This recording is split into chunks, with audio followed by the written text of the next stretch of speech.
Oh, where's the camera? Ready for revolution. I'm your brother and friend, Brother Eric Ture Muhammad. Assalamu alaikum for our extended believing community. I just want to take time to share with you a little bit some things that have been going through my mind, and you're welcome to share it out as you like. Um, I know it's an awkward time of day to expect anything from your brother, but I just really wanted to share with you and talk about an invitation. Why do I personally extend such invitation to you? When I reach out in these different social media platforms, like right now, we're currently streaming over 5 of them. When we reach out over these platforms, we reach out over these platforms because I want to reach the greatest swath of people possible to communicate an invitation. And that invitation is to extend an opportunity to grow a new trajectory for your life, primarily, primarily financially, wealth, wealth wise. We've never received a true wealth education. It just has not happened. You know, society made it impossible in some areas of the world by mandate not to teach wealth to the general public. Why? It's not like you had a wealth 101 or 102 in the colleges and universities of the land. It's not like you've had a class or a syllabus regarding wealth. Oh, yeah, you hear little terms like wealth management and money management. You know, all those things are cloaked and disguised in other contexts, but never really speaking to how you personally can grow wealth, how you personally can accumulate wealth, how you personally can establish generational wealth. Well, you find those how to's in this wonderful opportunity known as Wealth Builders Worldwide. Wealth Builders Worldwide is, without a doubt, a culture and a philosophy that encourages you to enhance your life, to achieve your dreams, and to build massive wealth. We have a statement. In our statement, our mission statement, we say that we are a salespeople. We are a sales team, but we do not sell products, goods, or services. We sell people on the infinite possibilities of their lives and the power of their dreams. We sell people on never giving up. There's nobility in that effort. And so many of us, when they hear an invitation coming from me or others, oftentimes you think it's about a thing. You think it's about the material. You think more so about it being about me possibly trying to get money from you. Nothing's further from the truth.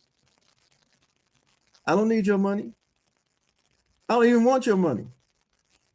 I want you to want your money.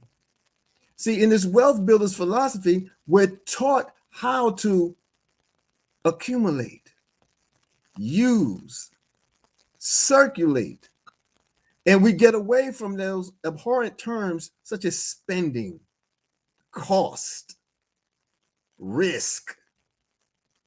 You know, we operate in an arena of return. We operate in an arena of growth, development. A wealth education is necessary because there's no lack of wealth out here in society. Not a bit. It has everything to do with what we don't know. Don't you find it interesting that you can communicate, or an opportunity can be communicated to you, and where it resonates with you, it doesn't resonate necessarily with the person you communicated to next? It has a lot to do with our conditioning and our perceptions and these blockers that we put out there before we even get started. Yeah. So if I ask you a question, if I ask you, do you look for ways to make more money? You and I both know the truth is yes. The answer is yes. But what might hinder you from looking into the opportunity? What might hinder you? Sometimes it's due to the fact that you think you know me. And for you, that could be a stone of stumbling. We understand that in Wealth Builders. We understand, as the scripture speaks, familiarity breeds contempt. Oh, no, you don't hate me or despise me or anything like that. You just can't see learning of an opportunity to be a better you through me. So we have a wonderful cadre of leaders. And your exposure to any one of them can remove me from the equation and allow you to hear the truth and the veracity of the invitation. Do you look for ways to make more money? Do you keep your financial options open? Do you look to work within safe confines or safe environments? How about this? Would you like to work from home and get paid to save your own money? Ooh, that's a big one. Would you like to work from home and get paid to save your own money?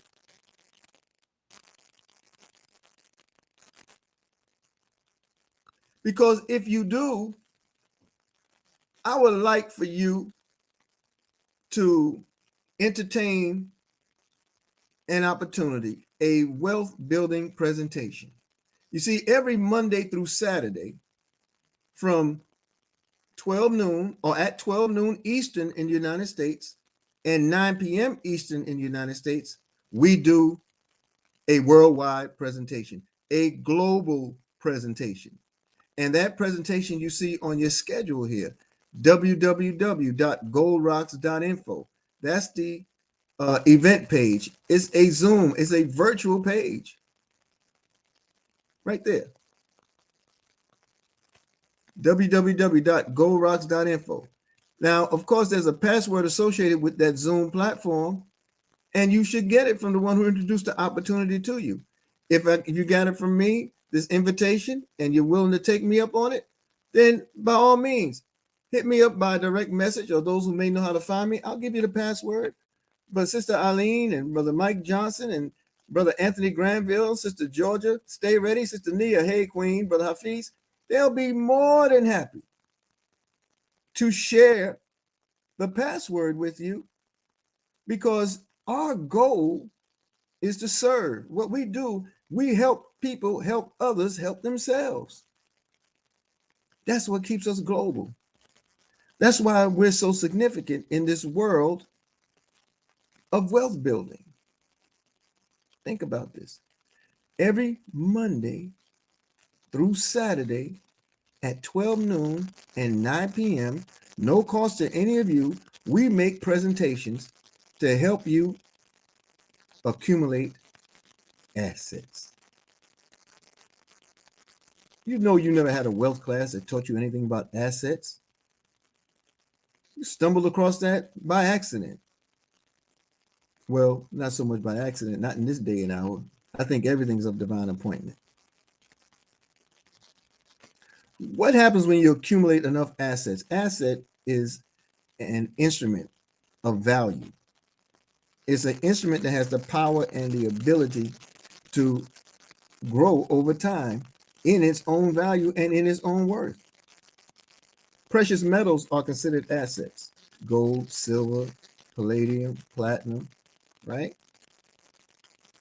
Fine jewelry, diamonds, emeralds, sapphires, rubies, those are considered assets.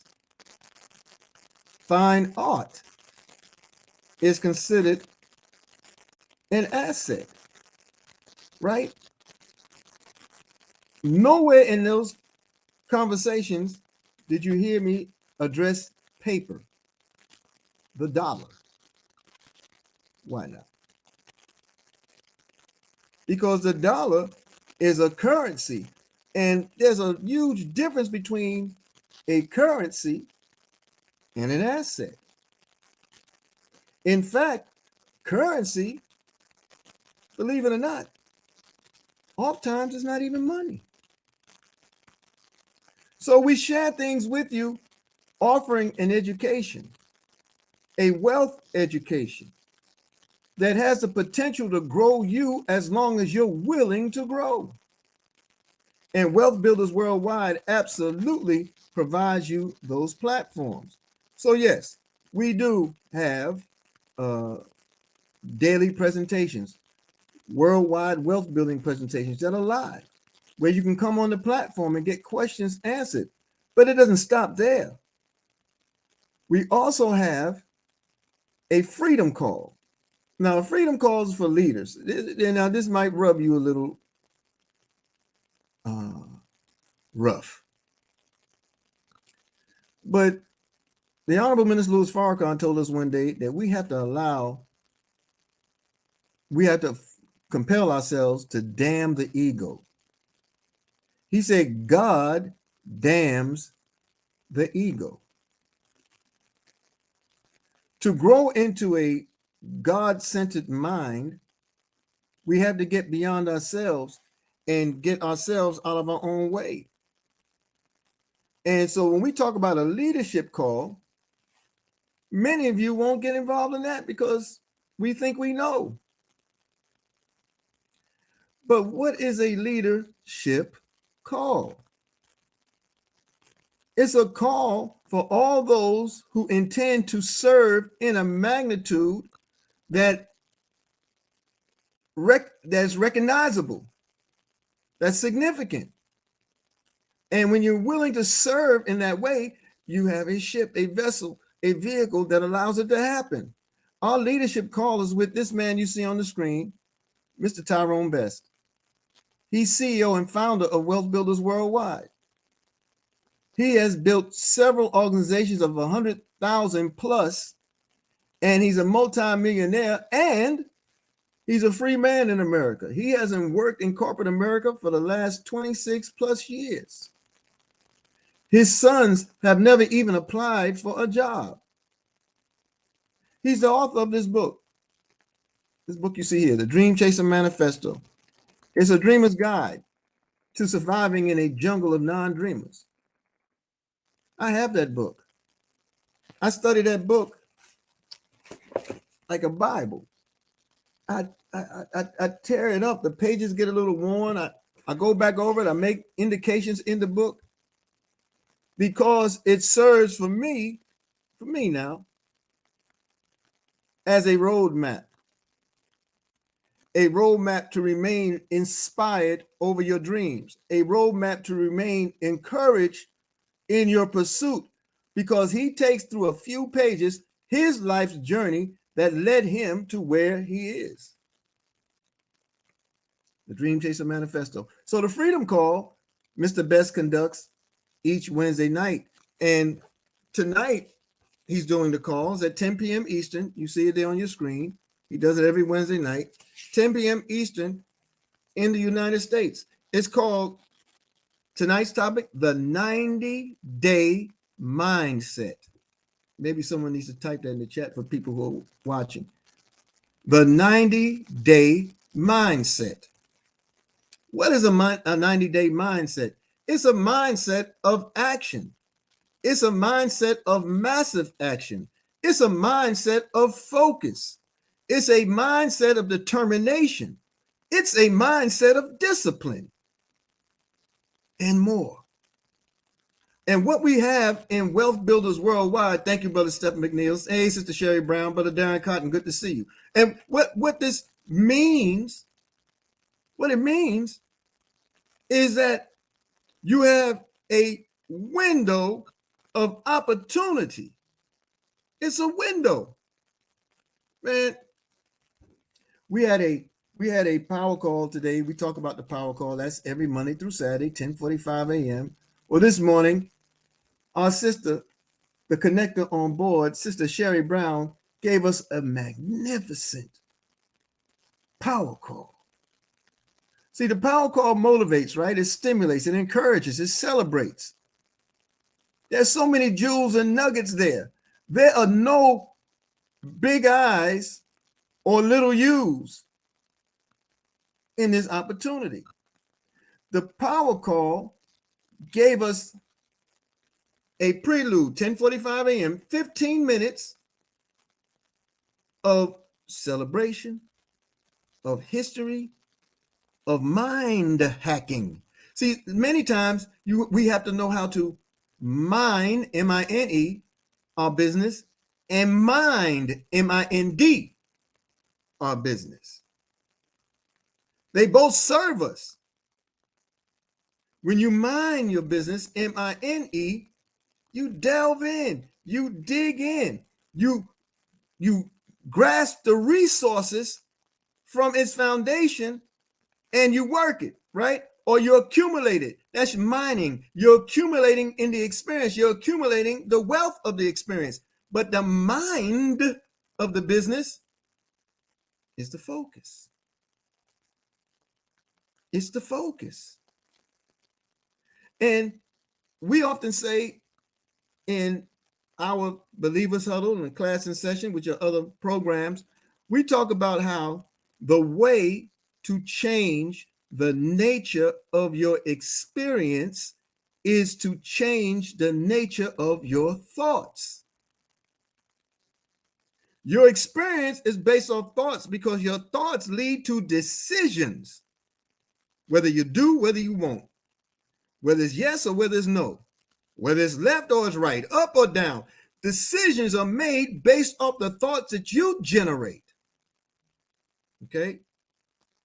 And thus, it produces an experience because it's an experience that's garnered once action is taken behind the decision. Now, when you are looking to change the experience, you have to change the location. You have to change. You have to change the pattern of thought. You can't change the pattern of thought in the same environment. 5 people in a room, 5 people broke. They don't know anything more than being broke. You the 6th person, what will you be? Someone type it in the chat. That's right. You'll be broke person number 6. They say insanity is doing the same thing and expecting different results. Well, that can apply to what I'm saying to you here about changing the nature of your experiences. You have to be willing to step out of your normal parameters, outside the paradigm. You got to be willing to step out of that familiar comfort zone and step up and step forth. Jerry said, you be broker, huh?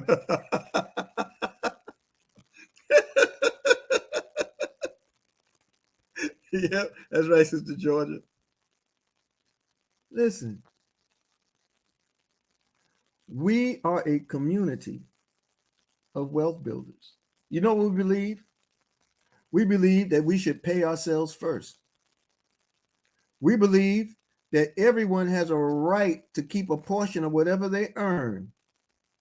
And if the job you work, no matter how nice the title is, no matter how many accommodations it affords you, whether it's a private parking space, whether you got a key to the executive bathroom, whether you get free lunch, no matter what it accommodates you, if it does not position you to save a portion of what you earn on a regular basis, it's not the responsibility of the employment or the job.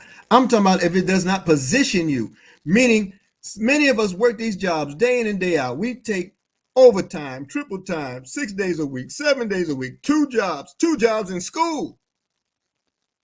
And we're still so broke we can hardly pay attention, let alone a bill. Right? I experienced that. I used to have jobs back in the day. Back in the day, it was just a few short days ago. It was only 2 years ago. But think about that now. That's 365 and 1/4 days times 2. Those are a lot of days to be out of work or off of a job, rather, unless you found a better way. See, I was willing to change the nature of my thought pattern. It took a little courage. There was some trepidation. There was even some fear.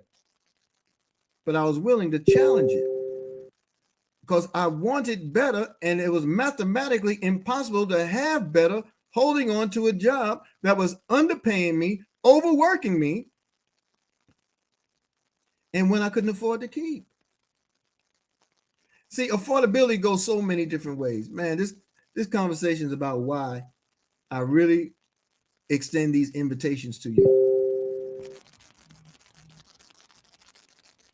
Why I study the obvious. Success is the study of the obvious. You know, it really did not matter when I became a wealth builder if we had a product or not, because it rebuilt me. It did what it was designed to do, to enhance our lives, to help us achieve our dreams, and to build massive wealth. Well, education didn't do that for me. I didn't finish school anywhere. All right. The job market didn't help me to do that. My faith traditions, though inspiring and encouraging and uplifting, it helped in so many ways in the enhancement of life. But there were one or two things missing that once I got a hold of those things, I really believed that I could be a greater help to my faith tradition. And it's proven true. So no education, right? No beneficial job, right? And when I embraced Wealth Builders Worldwide, it set me on a trajectory by first establishing the dream. What is your dream? I'll give you a little bit of mine, just a little bit. When I first met my wife, Falami, look, I didn't even see her. I didn't know what she looked like. I didn't know her skin tone or complexion. I had just returned from Africa after burying my father, and I was in the dumps. I was staying in Silver Spring, Maryland, in a boarding room. Well, it wasn't a boarding room. I was given a room from fellow comrades of the All African People's Revolutionary Party, and I'm staying there in Silver Spring, Maryland, growing beard, stinking, wasn't half keeping up with myself. I wasn't on the phones. I wasn't talking to the final call. I was so down. I lost my best friend.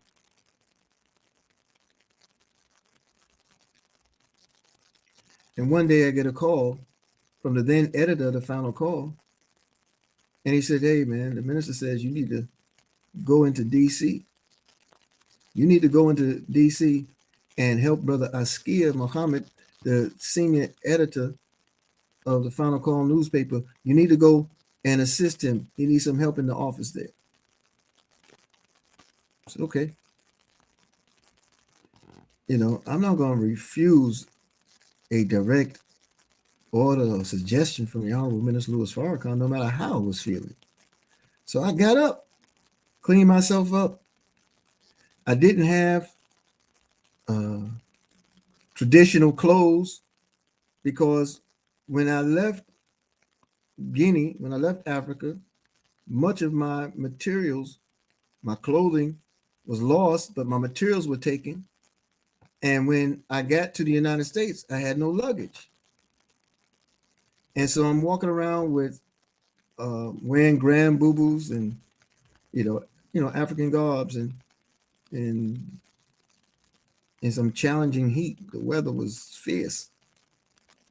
But I go down there. So I get on the train, right? I take the train out of Silver Springs, Maryland, and I go into Washington, D.C., into Union Station. I get to Union Station, you go through Union Station, and you had to come through the basement of it, the tunnels of it, and then you come up into the stairwell that led into the Union Station Mall. It's a 2-3-story mall where you have tracks and all that kind of stuff, right? I come in. To the left, there was a photo shop, a photo lab called Photo Dimensions. And you had these big, gigantic machines, and you had film strips and all the kind. They were hanging negatives and processing pictures, right? But I looked to the left of me where this show window was, and there was, I knew it was a black woman. I could see a head, but it was wrapped in a gele. Some of y'all call them turbans or headpieces, right? I didn't even see ears. Just all this was wrapped, and it was the back of it. This must have been some fly pattern, right, Sister Sherry? Because I looked and I said, I'm going to marry her. All I saw was the back of a wrapped head. I didn't even see an earlobe. And I kept going.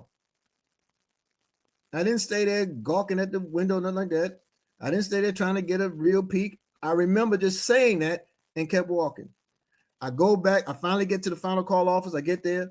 I sit with Brother Askia, and Brother Askia says to me, Brother Steph, he says, "Oh, I'm glad you're here. Why don't you hold the fort down and we'll get you started.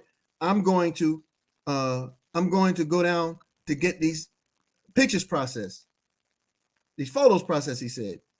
When he said photos processed, I said, "Where?"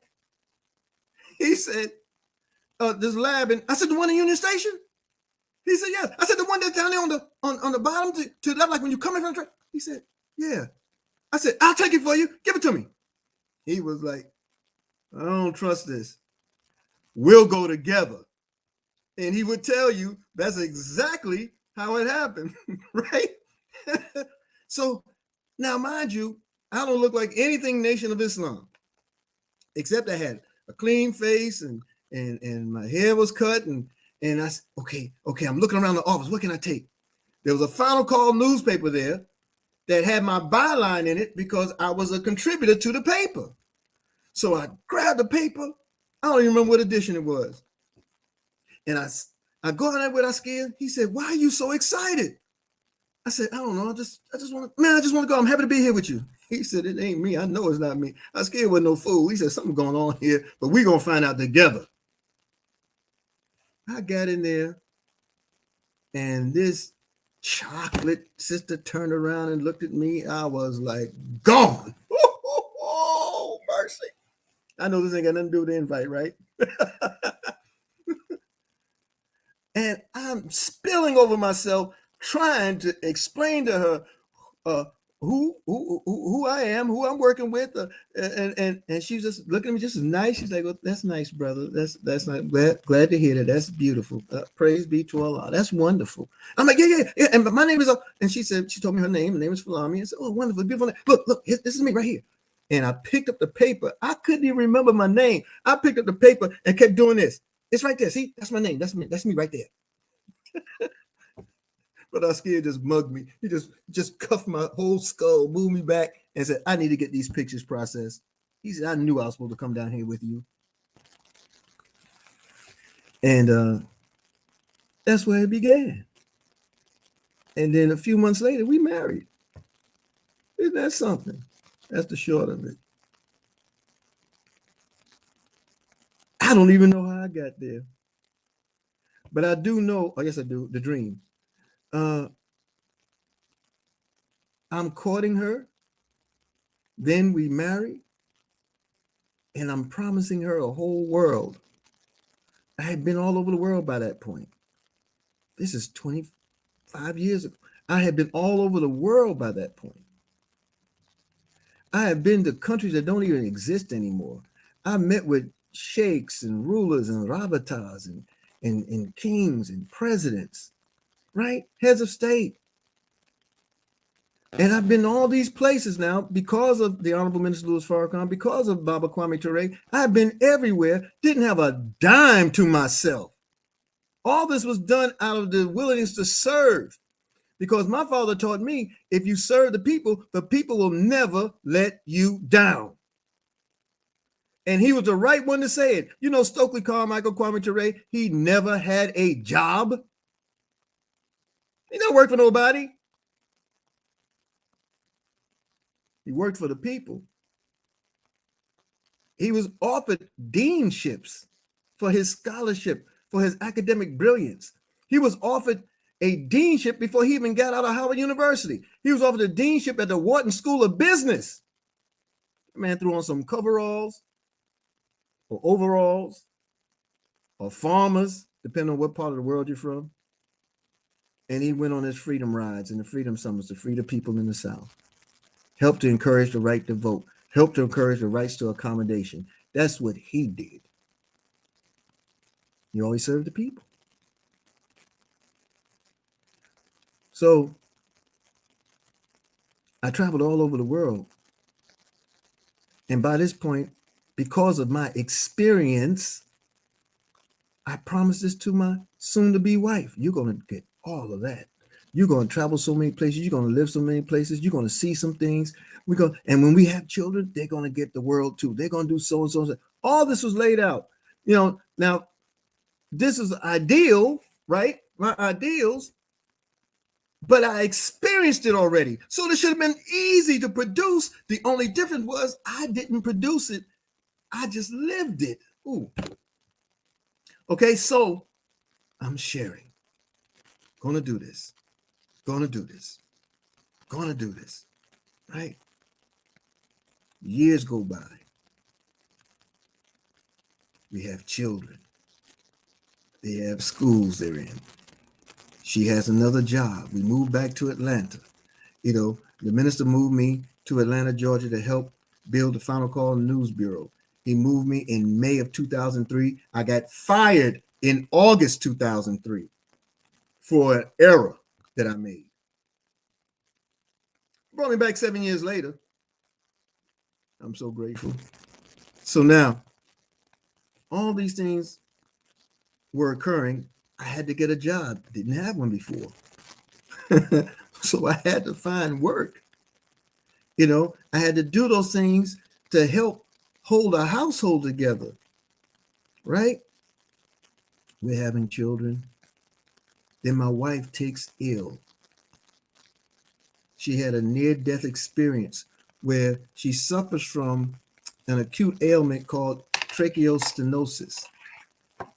If you can see this wire, that's about as wide as her windpipe had become because it contracted.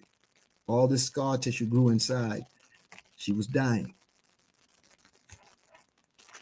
And I switched jobs to a hotel because that hotel had their company had the benefits that would allow me to get her the surgery she needed to spare her life. And I worked, understand this, I worked in that hotel 72 hours per week for almost 7 weeks to get the qualifying money up on paper, not in my hands, because the benefit was so necessary. The only place that performed the surgery anywhere in the country was at Boston Mass General. They had a department just for it. And I did that, and Allah blessed us to qualify, and then we flew to Boston. And we got the surgery done. She had a beautiful singing voice. Well, it was gone now because of the type of surgery and what had to happen. They had to stitch her chin to her chest to hold all the internal things that were done together. Boy, she couldn't speak.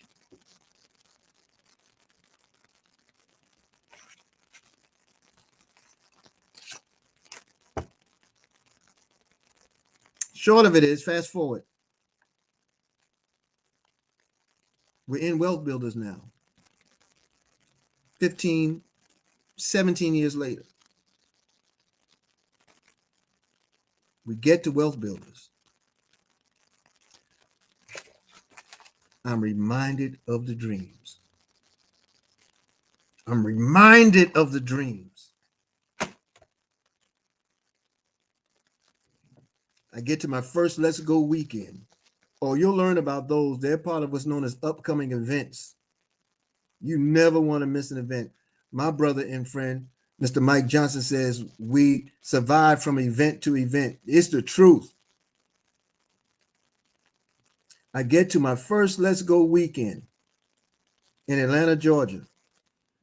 My wife is sick. She makes it on the last day. And we get there, and my brother Jamil Muhammad introduced me to come to the stage. Brother Danny Bugg spoke then, and all kind of things happened. It was so powerful, so meaningful, because at that time we didn't have all this Zoom. Everything was done over the phone. So we would hear people that would inspire us every day, 10:45 a.m., and we didn't know what they looked like. I didn't know what Sherry Brown looked like. I didn't know what Roger Williams looked like. I didn't know any, and we would hear voices. We used to hear from Dr. Earl Nixon, Stick and Stay. It gets greater later. We would hear from Miss Linda Kelly. We would hear from Christopher Chalbay. We would hear Dante Taylor. We would hear Michael L. Dalco. We would hear Mr. Ty Best. We would hear all these great people. We would hear people. I was sitting next to Reggie Scott, and I didn't know who he was. And he was sitting to my left, and he broke out and gave his chant 3 times like he would normally do. And it was under the other opportunity. He would say, he would name that company 3 times. We got this, let's go. When I heard him, I turned around, man, I almost fell over myself trying to get to him. I said, I can't believe this is Reggie Scott, just you. That's how explosive that particular Let's Go weekend was. I mean, everybody was losing their mind. Linda Kelly came up to that stage, just a little cute somebody walk up there. We had already been blown away by Sherry Brown, because by now we knew who Sherry Brown was. Now, boy, we were wide open, right? Linda Kelly got on that stage, and she hadn't said anything yet. And then all of a sudden you heard, hey, everybody. And she did a thing. The place exploded. You know, we had a couple thousand people in there. I mean, that place exploded, right? And then Brother Jamil introduced me to come to the stage. I had learned from Mr. Dalco just a few moments earlier. Yeah, brother, we want to bring you up to say a few words. You sit right here. I said, oh, okay. My wife was there. I just sat her down, helped her to sit down. And Jamil and I got on that stage, and we did our little kid and play routine. Because Roger was playing some banging music. We couldn't help it, you know, kicking ankles, doing the whole flip thing anyway. And all of that, wow, now mind you, I'd only been in Wealth Builders a few months. And all that while, I'm hearing about any man can count the amount of seeds in an apple, but only God can count the amount of apples in a seed. I would hear, you're not looking for millions of people to do the opportunity. You're just telling millions of people because you're looking for one. My wife sponsored me into Wealth Builders Worldwide. And I'm on this stage, and the dream comes back. I mean, instantly. I was messed up. I'm looking at her, and I'm speaking to her, but I'm speaking to the crowd. And I say, we're all taught to look for that one. I said, she don't have to look for one. I am that one. I meant it, and I'm living it each and every day. I am her one.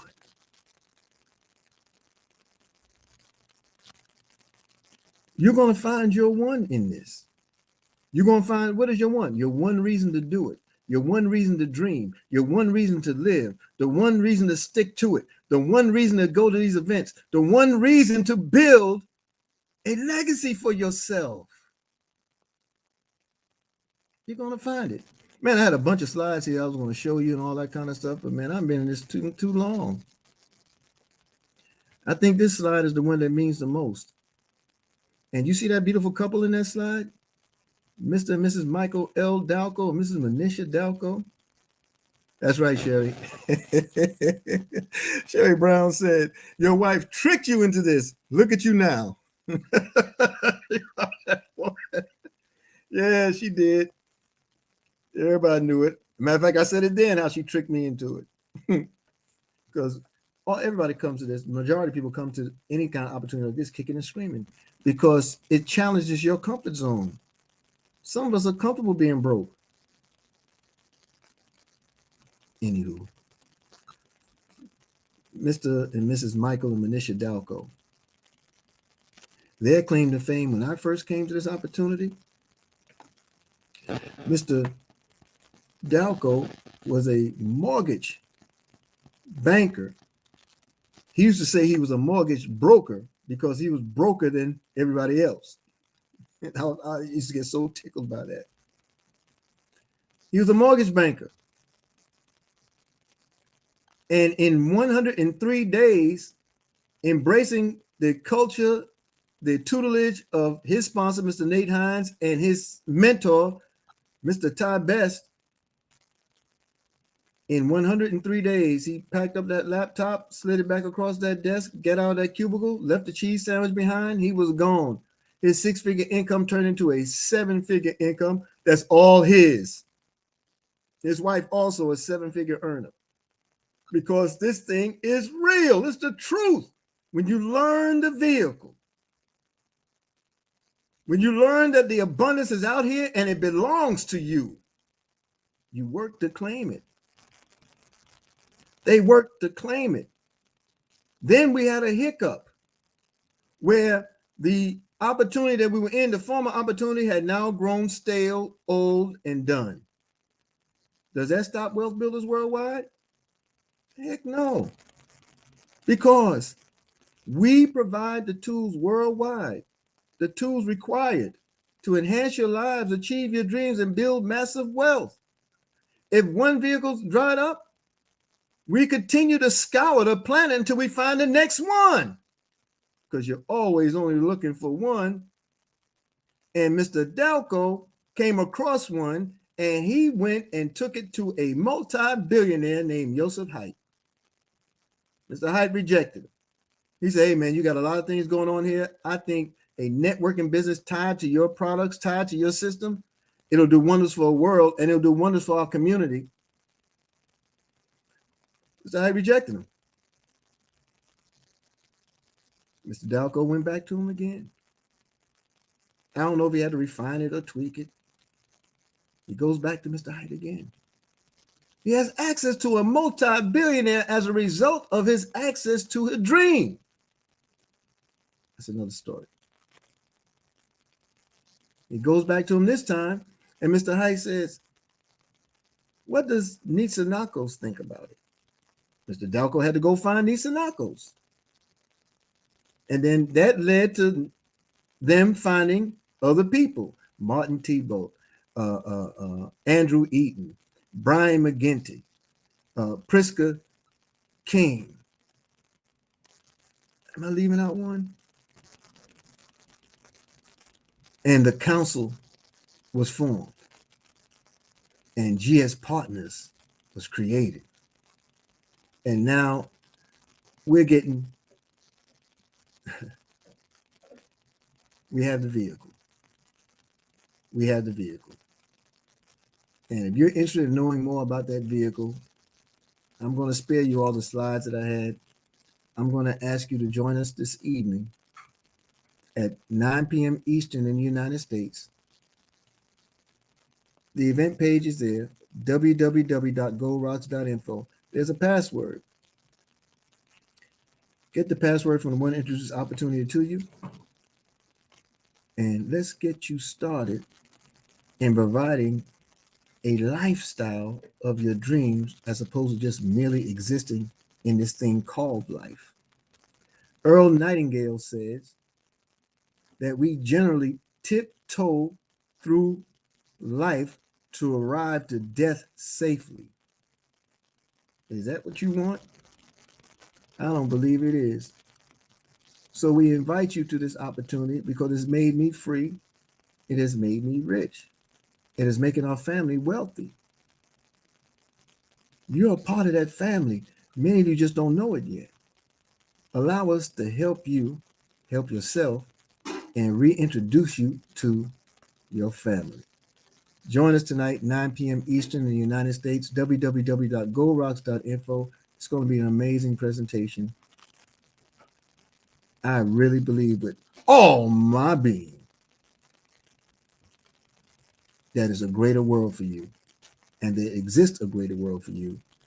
And down the road, generations to come, people will see your name. They'll see your picture. I don't know if it's a building named after you. I don't know if it's a country named after you. I don't know if it's a street sign, but guess what? They're going to smile because in that day, they'll be thankful what you did today. Peace and power, family. Get with the one that introduced this opportunity to you and let them know that you want to get busy. You want to get started. You want to get on board. And just know again that GS Partners and Wealth Builders Worldwide, if you're looking for a better way, you've come to the right place. Peace and power. Thank you, everyone. Thank you so much. Forward.